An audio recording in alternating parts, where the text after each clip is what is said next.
అందరికీ praise lord. ప్రియ సహోదరుడా సహోదరి, ఈ సమయం వేళ బైబిల్ స్టడీస్ సందర్భంగా మనము వాక్యంలో చూసుకున్నట్లయితే రండి,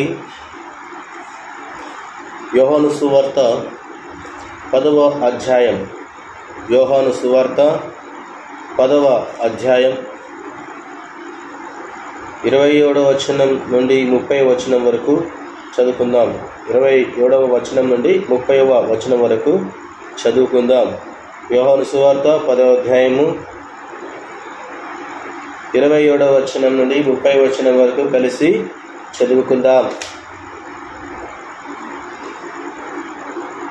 నా గొర్రెలు నా స్వరము వినును, నేను వాటి నెరుగుదును, అవి నన్ను వెంబడించును, నేను వాటికి నిత్య జీవము నిచ్చుచున్నాను, కనుక అవి ఎన్నటికి నశింపవు, ఎవడను వాటిని నా చేతిలో నుండి అపహరింపడు.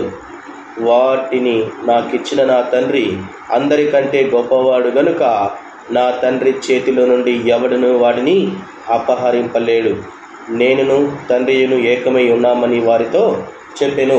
సహోదరుడా సహోదరి, ఇక్కడ మనం చూస్తున్నాం బైబిల్ గ్రంథంలో దేవుని వాక్యంలో మనతో ఈ దినమున మాట్లాడుతూ ఉంటున్నాడు. ఏం మాట్లాడుతూ ఉంటున్నాడంటే, నా గొర్రెలు నా స్వరము వినును. ఈ దినమున నీవు నేను మనమంతా ఎవరి స్వరము వినాలంట? దేవుని యొక్క స్వరమును వినాలి.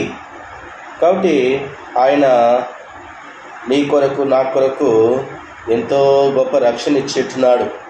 ఎందుకు రక్షణ ఇచ్చినాడంటే, ఆయన స్వరమును మనం వినడానికి, ఆయన యందు జీవించడానికి, ఆయన గొర్రెలుగా మనము జీవించడానికి నిన్ను నన్ను ఏర్పాటు చేసుకుని వచ్చున్నాడు. నేను వాటికి నిత్య జీవము నిచ్చుచున్నాను. దేవుడు నా జీవితంలో నిత్య జీవం ఇచ్చేట్టున్నాడు. సహోదరుడా సహోదరి, ఒక విశ్వాసి యొక్క నిత్య భద్రతను గురించిన చర్చ అనేది చాలా కాలంగా కొనసాగుతూ వచ్చింది అనే విషయం మర్చిపోకూడదు. యోహాను సువార్త 10వ అధ్యాయంలో దానికి సరైనటువంటి జవాబు మనకు ప్రభువైన యేసుక్రీస్తు ద్వారా ఇక్కడ మనకు దొరుకుతూ ఉంది. చక్కటి సమాధానం దేవుడు మనకు ఇస్తున్నాడు. ఆయన తన గొర్రెలను గురించి ఇక్కడ మాట్లాడుతూ ఉంటున్నాడు.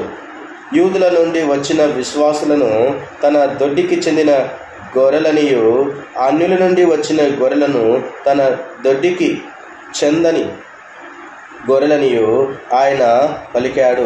రానున్న ఒక దినాన తాను వాటి కొరకు ప్రాణము పెట్టనై ఉన్నానని, అప్పుడు అవి రెండును ఒకే మందగా ఉంటాయని ఆయన చెప్తూ వస్తున్నాడు. చూడండి, మనము చూస్తూ వచ్చిన వాక్యములు మనం చూసినట్లయితే రండి,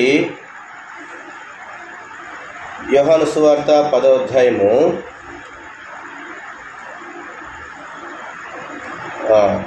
15వ వచనము 16వ వచనములో మనము చూసినట్లయితే రండి, యోహాను సువార్త 10వ అధ్యాయము 15వ వచనం 16వ వచనం. తండ్రి నన్ను ఎలాగునో ఎరుగునో, నేను తండ్రిని ఎలాగూ ఎరుగుదునో, అలాగే నేను నా గొర్రెలను ఎరుగుదును. నా గొర్రెలు నన్ను ఎరుగును, మరియు గొర్రెల కొరకు నా ప్రాణము పెట్టుచున్నాను. కాబట్టి దేవుడు నీ కొరకు నా కొరకు తన విలువైన ప్రాణాన్ని పెట్టి ఉంటున్నాడు. అందువలన మనము ఆయన స్వరమును వినాలా. ఈనాడు అనేక మంది ప్రభు యొక్క స్వరమును వినటలేదు. సంఘములో సహవాసములో అనేక మంది ఆయన స్వరమును వినటం లేదు. ఆయనను నిర్లక్ష్యం చేస్తూ వచ్చినారు. ఆయనను ఎంతోమంది ప్రేమించాలని దేవుడు తన అమూల్యమైనటువంటి ప్రశస్తమైనటువంటి రక్తాన్ని చిందించి తన విలువైనటువంటి ప్రాణమును పెట్టి ఉంటున్నాడు. అయితే తన యొక్క ప్రాణము పెట్టాడన్న విషయం మర్చిపోయి దేవుని యొక్క స్వరమును వినుటలేదు. మరి ఎవరి స్వరాన్ని వింటున్నారంట? మేకల వలె జీవిస్తుంటున్నారు. మేకల యొక్క స్వరమును వింటున్నారు. అంటే సాతాను యొక్క స్వరమును వింటూ ఉన్నారు. లోక సంబంధమైనటువంటి స్వరములను వింటూ ఉన్నారు. ఈనాడు సేవకుడు కావచ్చు, సేవకురాలు కావచ్చు, అక్కడ నడిపించినటువంటి ఆ యొక్క సంఘ క్రమంలో ఉన్నటువంటి బాధ్యతల సహోదరులు కావచ్చు, పెద్దలు కావచ్చు, ఈ విధంగా విశ్వాసులు కావచ్చు, గుడ్డివారి వలె జీవిస్తూ ఉంటున్నారు. ఈనాడు సంఘములో దేవునికి విలువ లేదు, ప్రభువుకు స్థానం లేదు, దేవుణ్ణి ప్రేమించటం లేదు, దేవుని యొక్క స్వరమును వినుట లేదు. మరి ఈనాడు అనేక మంది రక్షణ పొందుకునేటువంటి వారు అనేక మంది గురుటి వారి వల్ల జీవిస్తూ వచ్చున్నారు. దేవుని యొక్క స్వరమును వినటం లేదు. దేవుని యొక్క స్వరమును వినాలని సంఘమును నడిపించేటువంటి కాపరి బోధించవలసిన పరిస్థితి ఈనాడు ఎక్కడ కూడా కనిపించటం లేదు. ఈనాడు అనేక మంది సేవకులు తమ యొక్క సేవా జీవితంలో ఎలా జీవిస్తున్నారంటే మనుషుల యొక్క స్వరములను వింటూ మనుషుల యొక్క ఇష్టానుసారంగా మానవ సంబంధమైనటువంటి పాప సంబంధమైనటువంటి వాటిలో పాలు పంచుకుంటూ మేకల వలె జీవిస్తూ ఉంటున్నారు. నా గొర్రెలు నా స్వరము వినును, గొర్రెల వలె జీవించండి రా అని యేసుక్రీస్తు చెబితే లేదు మేము మేకల వలె జీవిస్తామంటున్నారు. సంఘంలో నడిపించేటువంటి సేవకుడు సేవకురాలు, అక్కడ ఉన్నటువంటి విశ్వాసులు, అక్కడ ఉన్నటువంటి బాధగల సహోదరులు, సంఘ పెద్ద వీళ్ళంతా ఎలా ఉన్నారంటే మేకల వల్లే జీవిస్తూ ఉంటున్నారు. గొర్రెల వల్ల జీవించడం లేదు. సంఘానికి నష్టం. సహోదరుడా సహోదరి, యేసుక్రీస్తు ప్రభు తన విలువైనటువంటి ప్రాణాన్ని పెట్టి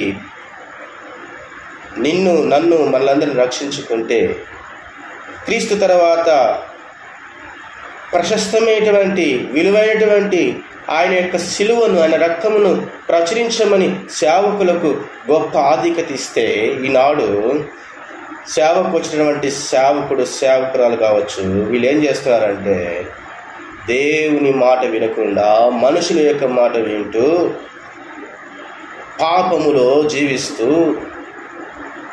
అనేకమైనటువంటి విరోధమైనటువంటి పనులను చేస్తూ దేవుని ఉగ్రతకు గురి అవుతున్నారన్న విషయం మర్చిపోకూడదు. సహోదరుడ సహోదరి, ఇక్కడ చూస్తూ వచ్చున్నారు ఒకే మందగా ఉంటాయని ఆయన ప్రభు మనతో మాట్లాడుతూ ఉంటున్నాడు. ఆ తర్వాత ఆయన మాట్లాడుతూ తాను తన గొర్రెలకు నిత్య జీవమును అనుగ్రహిస్తానని చెప్పాడు. నిత్య జీవము అనగా శాశ్వత కాలం ఉండే జీవము అని భావము. నిత్య జీవమును దేవుడు ఇస్తున్నాడు. అయితే నశించిపోయే ఈ లోకమును అనేక మంది ప్రేమిస్తూ ఉంటున్నారు.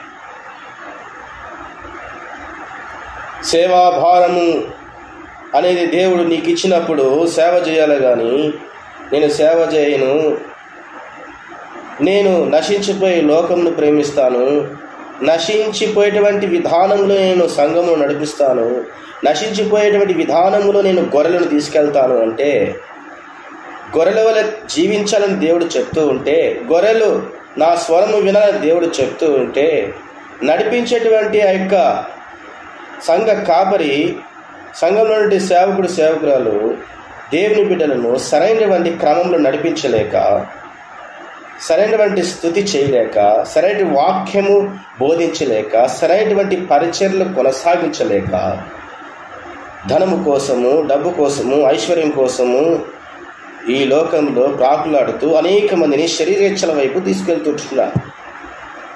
దీనివల్ల ఒక దినమున దేవుని యొక్క న్యాయము పీఠము ఎదుట హాజరు కావాలి. ఆయన న్యాయపీఠం ముంద నిలబడాలి. అప్పుడు దేవుడు తీర్పు తీరుస్తాడు. తీర్పులోనికి వెళితే నీ యొక్క జీవితం ఎక్కడికి వెళ్తుందో తెలుసా? నిత్య నరకానికి దేవుడు తీసుకెళ్ళిపోతాడు. నిత్య నరకంలో వేస్తాడు. ఆ విషయం తెలుసు. మూర్ఖులు యోచనే పాపం అన్నట్టుగా ఈనాడు అనేక మంది తమ సేవా జీవితంలో యథార్థమైనటువంటి పరిచర్య చేయటం లేదు. సేవకులైనటువంటి వాళ్ళు యథార్థమైన పరిచర్య చేయకపోవడం వల్ల విశ్వాసులు అనేక మంది బలహీనమైపోతూ, కృషించిపోతూ, నశించిపోతూ, అనేకమైనటువంటి ఆత్మీయ ఆహారము పొందలేక, సంఘములో సరైనటువంటి ఆహారము లేక, సంఘానికి రాలేక, శత్రుత్వమును, విరోధ భావాలను, వేషధారణను, కుయుక్తులను, అసహ్యములను, అబద్ధములను, తిరుగుబాటుతనమును, నరహంతకునేటువంటి స్వభావము, అంటే చూసుకుందాం, తేల్చుకుందాం, చంపుకుందాం, కొట్టుకుందాం అనేటువంటి పరిస్థితుల్లోకి విశ్వాసులు దిగజారిపోతూ ఉంటున్నారు. సంఘం నడిపించేటువంటి సేవకుడు సంఘమును ప్రేమతో నడిపిస్తే దేవుడు ఆ యొక్క రాజ్యములో గొప్ప ఆధిక్యత ఇవ్వడానికి, తన సింహాసనం కూర్చుండబెట్టడానికి దేవుడు ఇష్టపడుతూ ఉంటే, నాకు ఆ సింహాసనం వద్దు, ఈ లోకములో లభించినటువంటి సింహాసనమే నాకు అవసరము, నాకు ఇదే కావాలన్నటువంటి విధానంలో జీవిస్తూ ఉంటున్నాడు. సేవకుడా, సేవకురాల, దేవుని వాక్యం సెలవిస్తూ ఉంటున్నది, గొర్రెలను ఏ విధంగా నడిపిస్తూ ఉంటున్నావు? మేకల వల్లే నడిపిస్తుంటున్నావా? గొర్రెల వల్లే నడిపిస్తుంటున్నావా? ముందు నీ జీవితం ఎలా ఉందో పరీక్షించుకో. ఒకవేళ నీ జీవితంలో సేవా జీవితం నీ వల్ల చేత కాకపోతే, దేవుని సేవను వదిలేసి సంతోషంగా లోకములో అనేకమైనటువంటి ధనము, ఐశ్వర్యము, హోదా, అంతస్తులు వీటిని ప్రేమిస్తూ ఇష్టానుసారంగా జల్సాలు చేస్తూ నీ ఇష్టమైన బ్రతుకు, అంతేగాని సంఘమును నాశనము చేసే విధానంలోనికి వెళితే దేవుని యొక్క ఉగ్రత అతి సమీపంగా ఉన్నది. దేవుడు మొత్తడం ఖాయం. భ్రష్టత్వం నుండి బయటికి రమ్మని ఈ సమయం వేళ దేవుడు సేవకులతో మాట్లాడుతూ విశ్వాసులతో మాట్లాడుతూ పరిచారకులతో మాట్లాడుతున్నాడు, పెద్దలతో మాట్లాడుతున్నాడు, బాధగల సహోదరులతో మాట్లాడుతున్నాడు. ఈ విధంగా అందరితో దేవుడు మాట్లాడుతున్నాడు. సరి చేసుకో, నా గొర్రెలు నా స్వరము వినుము. నీవు ఎవరి స్వరం ఎట్టినావు? దేవుని స్వరం ఎట్టినావా, లేకపోతే సాతాను స్వరం ఎట్టినావా? ఈనాడు అనేక సంఘంలో చూస్తే ఎక్కడ చూసినా కొట్లాట్లు, కొట్టుకోవడం, స్టేషన్లకు పోవడం, రాష్ట్రపట్టిపోవడం, ఇదే జరుగుతూ ఉంటున్నది. కారణం ఏంటో తెలుసా అండి? సంఘమును నడిపించేటువంటి సేవకుడు, సేవకురాలు సరైన విధానంలో సంఘాన్ని నడిపించే విధానంలో చాత కాక, ఎలా ముందుకు వెళ్ళాలో తెలియక, ప్రార్థన జీవితం లేక, దేవుని యొక్క భయము లేక, దేవుని యొక్క భక్తి లేక, డబ్బు కోసమే చాలామంది సేవా ముసుగులు వేసుకొని సేవకు రావడం జరుగుతుంది. నిజమైన సేవ చేసేవాళ్ళు ఇలా ఉండరు. ఎలా ఉంటారంటే దేవుని యొక్క స్వరమును వింటారు, ఆ యొక్క స్వరంలోనికి అనేక మంది నడిపిస్తారు, నిత్య జీవంలో నడిపిస్తారు, నిత్య జీవంలో నడిపించేటువంటి సేవకులుగా ఉంటారు.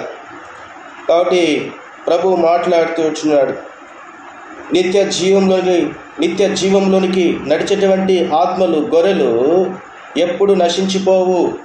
అయితే ఈనాడు అనేక మంది సేవకులు సేవా జీవితంలో వచ్చి డబ్బు కోసము, ఆ హోదాల కోసం కష్టపడి పని చేయలేక ఆ యొక్క సేవ అనేటువంటి ముసుగు వేసుకొని దేవుని చిత్తంలో సేవ జీవితం ఉందా లేదా అని తెలుసుకోకుండా వచ్చి సంఘమును సరిగా నడిపించలేక భ్రష్టు పట్టిస్తుంటున్నారు.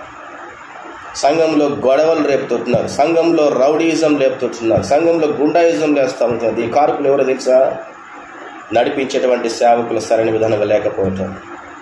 దీనివల్ల సంఘమునికి ఎంతో నష్టం. నా సంఘమును నాశనం చేసిన వారిని నాశనం చేస్తా అంటాడు దేవుడు. ఆయన సన్నిధిని ఎవరైతే నాశనం చేస్తారో వారిని నాశనం చేస్తా అంటాడు దేవుడు. సహోదరుడా, సహోదరి, అంతేకాదు ప్రభువైన యేసు తన గొర్రెల భద్రతను గురించి మాట్లాడుతూ ఎవరును వాటిని తన నుండి తీసుకొనలేరని చెప్తూ ఇచ్చినాడు. సంఘంలోకి రావద్దని చెప్పే అర్హత ఎవరికి లేదు. అనేక మందిని సంఘం నడిపించండిరా అని దేవుడు వాక్యం సెలవిస్తూ ఉంటే సంఘంలోకి రావద్దనేటువంటి వారు ఎక్కువ తయారైపోతున్నారు. ముఖ్యంగా సేవకులే. చాతగానప్పుడు సేవకి ఎందుకు వస్తారు అని దేవుడు మాట్లాడుతూ వచ్చినాడు. చాత కాకపోతే సేవా జీవితం వదిలేసి హ్యాపీగా ఏదైనా పని చేసుకో, సిలువ కాడిని మోయాలి అనేటువంటి వారు సేవకులు ఎంతోమంది ఉన్నారు. నిజమైన సేవకులు ఎంతోమంది ఉన్నారు. అటువంటి వారికి ఆధిక్యత ఇస్తే సంఘంలో చక్కగా నడిపిస్తారు. కాబట్టి ఈ సమయంలో దేవుడు మాట్లాడుతున్నాడు. సరి చేసుకుంటావా లేకపోతే సేవా జీవితం వదిలేసి వెళ్ళిపోతావా? తేల్చుకో సేవకుడా, సేవకురాలా, సహోదరుడా, సహోదరి. క్రీస్తు చేతుల్లోని విశ్వాసి తిరుగుబాటు చేసి ఆయన చేతుల్లో నుండి దుమికి పోవచ్చుగా అని ఒక వ్యక్తి అంటున్నాడు. దానికి నా జవాబు ఏంటంటే, సహోదరుడా, సహోదరి, చెప్తాను చూడండి. వారు దుమ్మికిపోవచ్చు, కానీ వారు కొంత దూరం పోతుని ఆయన తన కృపాహస్తం చాచి వారిని తిరిగి తన చేతుల్లోకి తీసుకుంటాడు. ఒక విశ్వాసి ప్రభు హస్తాల్లో బలంగాను భద్రంగాను ఉంచబడతాడు. ఎప్పుడు ఉంచబడతాడంటే ఆయన స్వరము విన్నప్పుడు. ఎప్పుడైతే ఆయన స్వరము వినుకోకుండా దూరంగా లోకంలో కలిసిపోతానంటే దానివల్ల ఆ గొర్రె ఏమైపోతుందంటే నశించిపోతుంది. మేకవలే మార్చబడుతుంది, దేవుని ఉగ్రతకు గురైపోతుంది, చివరికి ఆ యొక్క అగ్నికూపంలోకి నెట్టివేయబడుతుంది. కాబట్టి సంఘంను నడిపేటువంటి సేవకులైనటువంటి వారికి దేవుడు చక్కగా మాట్లాడుతున్నాడు. ఈ సమయం వేళ యథార్థమైన పరిచర్య చేస్తేవా చెయ్యి, లేకపోతే నీ వల్ల కాకపోతే వెళ్ళిపో. దేవుడు చక్కగా మాట్లాడుతున్నాడు. ఎందుకు నష్టం చేస్తున్నారు సంఘాన్ని? బలమైనటువంటి విధానంలో సంఘమును నడిపించమంటే, బలహీనమైనటువంటి స్థితిలోనికి నడిపిస్తాము అంటే ఇది సరైనది కాదని దేవుడు మనతో మాట్లాడుతూ ఉంటున్నాడు. ప్రియులారా, నిజమైనటువంటి గొర్రెల వలె మనం జీవించాలి. సాతాను తంత్రముల చేత మనము పీడింపబడుతుంటున్నాం ఈనాడు అనేకమైనటువంటి విధముల చేత. సహోదరుడా, సహోదరి, క్రీస్తు చేతుల్లోని విశ్వాస తిరుగుబాటు చేసి ఆయన చేతుల్లో నుండి దుమికిపోవచ్చుగా. క్రీస్తు పైన తిరుగుబాటు చేసేటువంటి వారు ఉంటున్నారు ఈనాడు అనేక మంది. వారు దుమికిపోవచ్చేమో, కానీ వారు కొంత దూరం పోతూనే ఆయన తన కృపాహస్తం చాచి వారిని తిరిగి తన చేతిలోకి తీసుకుంటాడు ఒక దినమున. అటువంటి ఆధిక్యత దేవుడు ఇస్తున్నాడు. వ్యతిరేకమైనటువంటి వారిని కూడా దేవుడు ప్రేమతో ఆహ్వానిస్తున్నాడు. లేదు ఇంకా వ్యతిరేకంగా ఉంటానంటే దానికి శిక్ష అనేది ఉందన్న విషయం మర్చిపోకూడదు. ఒక విశ్వాసి ప్రభు హస్తాల్లో బలంగాను భద్రంగాను ఉంచబడతాడు. ఆయన యొక్క స్వరం విన్నప్పుడు మాత్రమే. ఆయన వాక్యమును చదువుతుంటున్నావా? ఆయన సన్నిధిని వెంబడిస్తుంటున్నావా? సహవాసంలో నిలిచి ఉంటున్నావా? యేసు ప్రభు సువార్తను ప్రకటిస్తుంటున్నావా? అనుదినము బైబిల్ను పఠిస్తుంటున్నావా? అనుదినము దేవునికి కీర్తనలతో పాటల ద్వారా ఆయన మహిమపరుస్తుంటున్నావా? ఒక విశ్వాసి తండ్రి కుమారుల ఐక్యతలో భద్రపరిచి ఉన్నాడు. నేను మరియు నా తండ్రి ఒకటే అని ఆయన అన్నాడు. ఒక వ్యక్తి ఇలా రాశాడు: కుమారుడైన క్రీస్తు వ్యక్తిత్వపు మహిమ గొర్రెల భద్రతతో గుర్తించబడుతుంది. కాబట్టి గొర్రెల భద్రతతో గుర్తించబడుతుంది. గుర్తింపు అనేది అవసరం. యేసుక్రీస్తునందు ఆయన రక్తంలో కడగబడినటువంటి వారికి గుర్తింపు ఉంది. కడగబడలేదంటే గుర్తింపు లేదు. నువ్వెవరు నాకు తెలియదు పో అంటాడు యేసుప్రభు. కాబట్టి చాలామంది చాలా ప్రశ్నలు వేస్తూ వచ్చినారు. చాలామందికి చాలా సందేహాలు ఉన్నాయి. సేవకులైనటువంటి వారు వారి యొక్క సందేహాలను తీర్చాలే కానీ వాణ్ణి కొట్టు, వీణ్ణి కొట్టు, వాణ్ణి దన్ను, వీణి దన్ను కొట్టుకొని సావండ్రా మీరు సంఘాల్లో అని చెప్పి ఈనాడు సంఘాన్ని భ్రష్టు పట్టించేటువంటి వారు ఎంతమంది లేరు సేవకులు. ఎందుకు వస్తారయ్యా మీరు సేవా జీవితానికి? దేవుని వాక్యం అంతా మాట్లాడుతూ ఉంటున్నది. ప్రియులారా, గొర్రెలు తండ్రి కుమారుల ప్రేమకు ప్రతిరూపాలు. సంఘములో విశ్వాసులు అయినటువంటి వారు పిల్లలు, పెద్దలు, వృద్ధులు, యవనస్తులు, మరి సహోదరులు, సహోదరిమణులు, విశ్వాసులందరూ, అదేవిధంగా దైవ సేవకులు మంచి గొర్రెల వల్ల ఉండాలని దేవుడు మాట్లాడుతూ ఉంటున్నాడు. ప్రేమకు ప్రతిరూపాలు. గొర్రెలు తండ్రి కుమారుల ప్రేమకు ప్రతిరూపాలుగా ఉండాలి. మనం ఏం చేస్తామంటే వ్యతిరేకంగా వెళ్తా ఉంటాం. ఎందుకంటే నడిపించేటువంటి ఆ యొక్క గొర్రెలు నడిపించేటువంటి కాపరి సరిగా లేడు. కాపరికి జ్ఞానం లేదు, కాపరికి బుద్ధి లేదు, బుర్ర లేదు, మెయిన్ వేయింది, దెబ్బేసింది మెయిన్. కాపరికి సరైనటువంటి వాక్య జ్ఞానం లేదు. కాపరికి పాటలు ఎలా పాడాలో తెలియదు. కాపరిని సంఘం ఎలా నడిపించాలో తెలియదు. దేవుని యొద్ద అడగలేదు. దేవుని యొద్ద నుండి ఆ యొక్క సేవ వాగ్దానం లేదు. కాబట్టి సరైన విధానంలో సంఘంను నడిపించే విధాన శైలి అతనికి తెలియదు. కాబట్టి సంఘాన్ని నాశనం చేస్తున్నాడు, సంఘాన్ని భ్రష్టు పట్టిస్తున్నాడు. కాబట్టి సహోదరుడ, సహోదరి, దేవుని చిత్తంలో దేవుని సేవకు పిలువబడేటువంటి ఆ యొక్క సేవ అనేది దేవుని చిత్తంలో ఉందా లేదని పరీక్ష చేసుకుని సేవలోకి రావాలి. రికమెండేషన్లతో రావడము, కొంతమంది రికమెండేషన్ చేసి సేవకు వచ్చేస్తా అంటారు. కులం కావచ్చు, మతం కావచ్చు, వర్గం కావచ్చు, ప్రాంతం కావచ్చు, వర్గం కావచ్చు, ఇట్లా ఈ విధంగా బంధుప్రీతి కావచ్చు, డబ్బు కావచ్చు, ఈ విధానంలో అనేక మంది సేవకు వచ్చేస్తున్నారు. దీనివల్ల నష్టం. ప్రార్థనా పూర్వకంగా సంఘములో సంఘ పెద్దలు ఎవరు నియమింపబడాలనేది, ఒక ప్రార్థనా విధానంలో సంఘ పెద్దలను ఎవరు పెట్టాలనేది కూడా ఈనాడు మర్చిపోయినటువంటి పరిస్థితి. ఆత్మీయమైనటువంటి సంఘములో ఆత్మీయంగా నడుచుకున్నటువంటి వారు బాధ్యతల సహోదరులుగా ఉంటే సంఘానికి క్షేమం. ఆత్మీయంగా ఉన్నటువంటి సేవకుడు ఉంటే సంఘానికి క్షేమం. ఆత్మీయంగా నడిపించేటువంటి సేవకురాలు ఉంటే సంఘానికి క్షేమం. ఆత్మీయంగా సంఘమును నడిపించేటువంటి సేవకులు లేకపోతే, సంఘ పెద్దలు సరిగా లేకపోతే, బాధ్యత గల సహోదరులు సరిగా లేకపోతే విశ్వాసులను ఏ విధంగా నడిపిస్తారు సంఘమును ఆత్మీయమైన విధానములో? ఇది నష్టం. కాబట్టి ప్రియులారా, ఆయన చిత్తానుసారంగా ఎవరైతే దేవుని యొక్క స్వరమును వింటాయో అటువంటి గొర్రెలను మాత్రమే నియమించబడాలి. అది సేవకులు కావచ్చు, సంఘపెద్దలు కావచ్చు, బాధ్యతల సోదరులు కావచ్చు. ఇలా దేవుని యొక్క చిత్తంలో నియమింపబడాలనేది దేవుని యొక్క చిత్తం. కాబట్టి గొర్రెలు తండ్రి కుమారుల ప్రేమకు ప్రతిరూపాలు. ఇప్పుడు గొర్రెలు తండ్రి కుమారుల ప్రేమకు ప్రతిరూపాలుగా లేవు. ఎలా ఉన్నాయట? వ్యతిరేక రూపాలుగా ఉన్నాయి. మేకలుగా మార్చబడి ఉన్నాయి. పులిపీఠం మీద వాక్యం బోధిస్తున్నటువంటి కాపరి గొర్రెగా లేడు. ఎలా ఉన్నాడ? మేకగా ఉన్నాడు. మరి సేవకురాలు చూస్తే సేవకురాలు కూడా మేకగా మార్చబడి ఉన్నది. సంఘ పెద్దలు కూడా మేకలుగా మార్చబడి ఉంటున్నారు. ఈ విధంగా బాధ్యతల సహోదరులు ఏదైనా వాళ్ళు కూడా మేకలుగా మార్చబడి ఉంటున్నారు. ఈ అన్ని మేకలు అయిపోతే సంఘంలో ఉండే వాళ్ళు కూడా అందరినీ గొర్రెలను ఏం చేస్తాయంటే మేకలుగా మార్చేస్తాయి. సంఘాన్ని మొత్తం ఏం చేస్తాయంటే ఈ యొక్క మేకలు గొర్రెలుగా ఉండే స్వభావంలో ఉన్నటువంటి ఆ గొర్రెలను మేక స్వభావంలోనికి తీసుకెళ్ళిపోతాయి అన్నమాట. అంటే సాతాను స్వభావంలోనికి తీసుకెళ్ళిపోతాయి. ఈ విధంగా సంఘానికి నష్టం.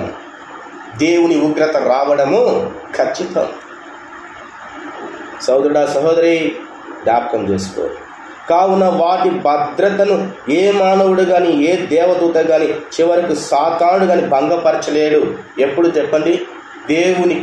గొర్రెలు దేవునికి ప్రతిరూపాలుగా ఉన్నప్పుడు, గొర్రెలు తండ్రి కుమారుల ప్రేమకు ప్రతిరూపాలుగా ఎప్పుడైతే ఉంటాయో అప్పుడు వాటి భద్రతను ఏ మానవుడు కానీ, ఏ దేవదూత కానీ, చివరకు సాతానుడు కానీ భంగపరచలేడు. వారెవరు ఆ గొర్రెలను ఆ తండ్రి కుమారు నుండి వేరు చేయలేరు. ఈ వాక్యం మనం చదువుకుందాం రండి. అపోస్తలుడైన పౌలు రోమీయులకు రాసిన పత్రిక 8వ అధ్యాయము 38-39. అపోస్తలుడైన పౌలు రోమీయులకు రాసిన పత్రిక 8వ అధ్యాయము 38-39 వర్షం మనం చూసుకుంటే, మరణమైనను జీవమైనను దేవదూతలైనను ప్రధానులైనను ఉన్నవి అయినను రాబోవు ఉన్నవి అయినను అధికారులైనను ఎత్తైనను లోతైనను సృష్టించబడిన మరి ఏదైనా మన ప్రభువైన క్రీస్తు యేసునందలి దేవుని ప్రేమ నుండి మనల్ని ఎడబాప నేరవని రూఢిగా నమ్మొచ్చున్నాను. కాబట్టి కొన్ని మేకలు గొర్రెలను చంపాలని చూస్తాయి. చంపాలని చూసినప్పటికీ ఆ యొక్క అపవాది చంపాలని చూసినప్పటికీ దేవుడు చావులోనికి ఆ గొర్రెను తీసుకువెళ్ళాడు. ఆ గొర్రెను దేవుడు ఏం చేస్తాడు? మేక నుండి గొర్రెను రక్షిస్తాడు. మేక చంపాలని పోతుంది అనమాట. గొర్రెని చంపాలని పోయినప్పుడు గొర్రె ఏమైపోతుందంటే దేవుని యొక్క ప్రేమను పొందుకుని ఆయన స్వరమును వింటూ ఉంది కాబట్టి ఆ గొర్రె రక్షింపబడుతుంది. అందుకే దేవుడు చెప్తుంటున్నాడు, మరణమైనను జీవమైనను దేవదూతలైనను ప్రధానులైనను ఉన్నవేనను రాబోవు నవి అయినను అధికారులైనను ఎత్తైనను లోతైనను సృష్టింపబడిన మరి ఏదైనాను మన ప్రభుని క్రీస్తు యేసునందు దేవుని ప్రేమ నుండి మనల్ని ఎడబాప నేరవని రూఢిగా నమ్ముచున్నాం. కాబట్టి ఎవరు మేకలు ఏం చేయలేవండి. సంఘ కాపరి, మేకగా ఉన్నావా గొర్రెగా ఉన్నావా? మేకగా ఉంటే దేవుడు మొత్తుతాడు. దేవుని యొక్క స్వరం వినకపోతే దేవుడు మొత్తుతాడు. కుటుంబంను మొత్తుతాడు. నీ వల్ల నష్టం. గొర్రెగా దేవుని యొక్క స్వరము వింటే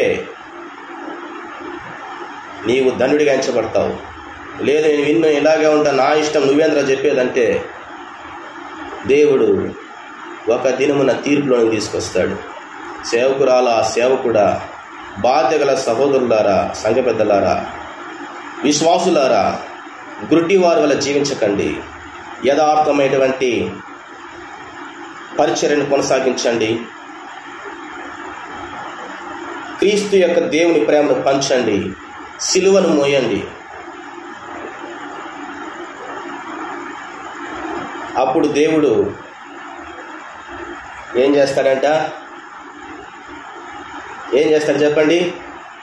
ఆయన రాజ్యములో నిన్ను ధన్యుడిగా ఎంచుకుంటాడు. లేదు నాకు ధన్యత్వం వద్దు, ఏమొద్దు, నేను ఇష్టానుసారంగా నేను మేక వల్ల జీవిస్తాను, సాతానుడి వల్ల జీవిస్తానంటే ఇంకా నీ కర్మను అనుభవించు. కర్మ అంటే ఏంటి? పాపం. పాపం వల్ల వచ్చే జీతం మరణం. నానా విధములైన పాపముల చేత, కర్మముల చేత మానవుడు ఈనాడు పీడింపబడుతున్నాడు, సాతాను సంబంధమైనటువంటి క్రియల చేత.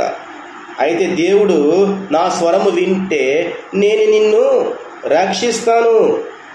ప్రభువైన క్రీస్తు యేసునందలి దేవుని ప్రేమ నుండి మనలను ఎడబాప నేరవని రూఢిగా నమ్ముచున్నాను.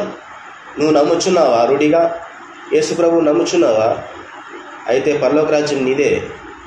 సేవకుడా, సేవకురాలా, బాధ్యతల సహోదరులారా, సంఘ పెద్దలారా, విశ్వాసులారా, సంఘములతో ఆత్మ చెప్పుచున్నమాట చెవి గలవాడు వినుగాక. చెవులుంటే వింటారు.